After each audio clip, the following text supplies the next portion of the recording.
Сәлем достар, каналға қайта қош келдіңіздер. Сіз жаңа істі бастау үшін мінсіз сәтті күтіп жүрсіз бе? Жаңа жоба, жаңа әдет, жаңа өмір бастамақшы ма едіңіз?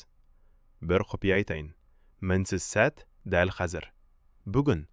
Бір күнді тағы да өткізіп алмаңыз. Ойланшы. Сіз таңғалып жүрген үлкен жетістіктердің бәрі не нәрседен басталған? Бір кішкентай қадамнан. Бастау туралы жалғыз шешімнен. Сіздің өз тарихыңызды жазуға жеткілікті күшіңіз бар. Өміріңіздің авторы да, режиссері де, басты кейіпкері де өзіңіз. Бір айдан, бір жылдан кейін артына қарап, осы күнгі алғашқы қадамыңыздың арқасында қаншалықты өскеніңізді, өзгергеніңізді елестетіп көріңізші. Сол сезімге ештеңе жетпейді. Ендеше, кейінге қалдырып жүрген бір ғана істіңіз қандай? Келісім жасайық.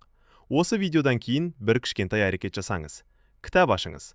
Алғашқы сөйлемді жазыңыз. Немесе көптен бері ойлап жүрген курсқа тіркеліңіз. Өз әлеуетімізді бірге ашайық. Көргендеріңізге рахмет. Жаңа мотивациялық видеоларды жіберіп алмау үшін лайк басып, жазылып, қоңыраушаны қосуды ұмытпаңыз.